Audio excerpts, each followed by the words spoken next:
안녕하세요. 시대를 뛰어넘는 전략의 바이블, 손자병법. 그 깊은 지혜를 파헤치는 여정 오늘부터 함께 시작하겠습니다. 오늘은 그 첫걸음으로 그 배경이 된 혼돈의 시대로 한번 들어가 보겠습니다. 손자병법을 그냥 전쟁 기술을 다룬 책으로만 보면 딱 절반만 이해하는 겁니다. 이 책의 진짜 가치를 알려면 우리 먼저 이런 질문을 던져봐야 해요. 도대체 세상이 어땠길래 이렇게까지 냉철하고 치열한 생존의 기술이 필요했을까? 바로 이 질문이 우리가 떠날 여정의 시작점입니다. 모든 혼란의 이야기 뒤에는요, 우리가 잃어버린 어떤 이상적인 모습이 있기 마련이죠. 중국 역사에도 바로 그런 시대가 있었습니다. 싸움 대신 조화가, 불신 대신 믿음이 가득했던 거의 신화에 가까운 황금기. 모든 것이 무너지기 전 가장 완벽했던 그 시절로 먼저 돌아가 보죠.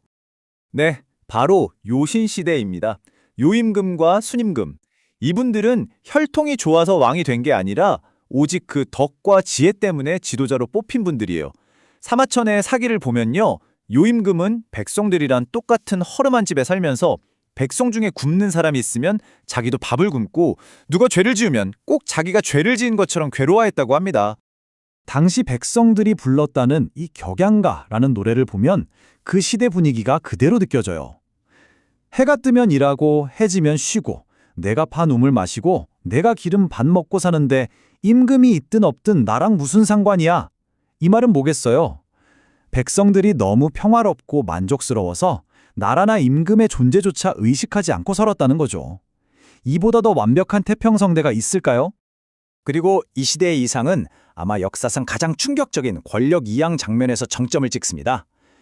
50년 동안 나라를 다스린 요임금이 자기 아들이 왕의 자질이 못 된다는 걸 딱 인정하고는 피 한 방울 섞이지 않은 현자 순에게 왕위를 물려줍니다.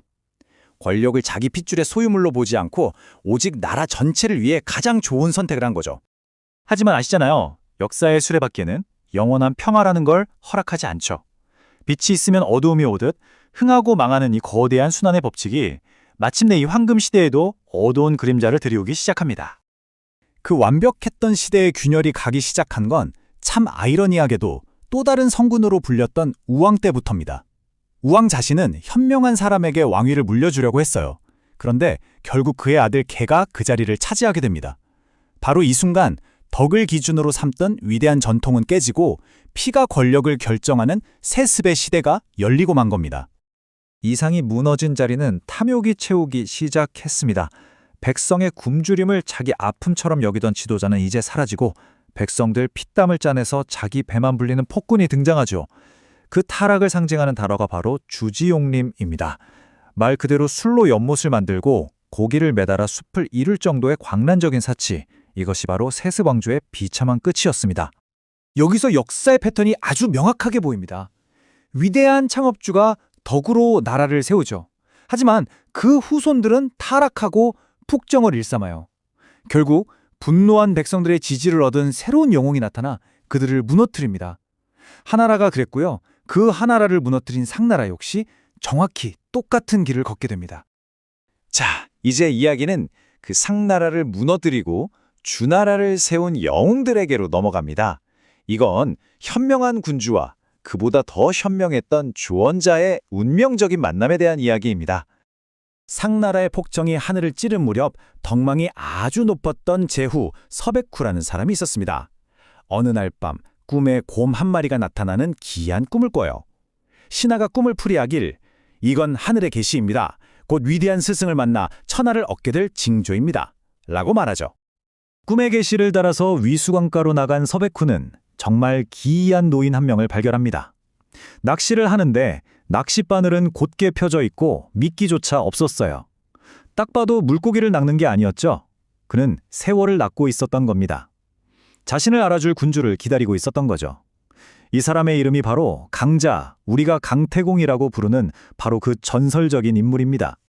천하를 얻고 싶어 안달이 난 서백후에게 강태공이 건넨 첫 조언은 좀 뜻밖이었습니다. 서두르지 말라는 거였죠. 성급하게 칼을 들지 말고 묵묵히 덕을 쌓고 명분을 키우면서 적이 내부에서부터 썩어 무너질 때를 기다려라. 진짜 힘은 칼끝에서 나오는 게 아니라 때를 기다리는 지혜에서 나온다는 깊은 가르침이었습니다. 강태공 하면 아주 유명한 고사성어가 하나 따라오죠. 바로 복수불반분입니다. 가난하고 힘들 때 자기를 버리고 떠났던 아내가 나중에 강태공이 출세하니까 다시 찾아와서 합치자고 해요. 그러자 강태공이 말없이 물그릇을 땅에 엎지르면서 이 물을 다시 그릇에 담아보시오 라고 말합니다. 한 번 엎지른 물을 주워 담을 수 없듯이 한 번 깨진 인연은 되돌릴 수 없다는 뜻이죠. 강태공의 지혜 위에 세워진 주나라는 300년 넘게 평화를 누립니다. 하지만 영원한 제국은 없었죠. 그 단단했던 질서가 딱 한 사람, 어리석은 왕의 치명적인 장난 때문에 한순간에 무너져 내리고 맙니다. 주나라 13대 왕 유왕. 그는 포사라는 여인의 아름다움에 푹 빠져서 나라 일은 다 뒷전이었어요. 그런데 이 포사가 얼음처럼 차가워서 도무지 웃지를 않는 겁니다. 어느새 왕의 인생 목표는 오직 하나, 그녀의 웃음을 보는 것이 되어버렸습니다. 결국 유왕은 그녀를 웃기기 위해 나라의 근관을 흔드는 장난을 칩니다. 적이 쳐들어왔다고 알리는 봉화를 거짓으로 올린 거죠. 전국의 제후들은 왕을 구하겠다고 죽을 힘을 다해 달려왔지만 그들을 맞이한 건 적군이 아니라 왕의 비웃음이었습니다. 허둥대는 제후들의 모습을 보고 마침내 포사가 웃음을 터뜨렸죠. 하지만 그 웃음의 대가는 나라의 멸망이었습니다. 얼마 뒤 진짜 적이 쳐들어와서 봉화를 올렸을 때 아무도 달려오지 않았으니까요. 단 한 번의 거짓말로 수백 년을 이어온 왕과 제후 사이의 신뢰는 산산조각이 났습니다. 중앙 권위는 땅에 떨어졌고 이제 세상은 아무도 믿을 수 없는 곳이 되어버렸죠. 오직 힘이 정의가 되고 강한 자가 약한 자를 잡아먹는 시대, 바로 손자병법이 탄생한 춘추전국 시대의 막이 이렇게 올랐던 겁니다. 이번 이야기는 여기까지입니다. 다음 편을 기대해 주세요.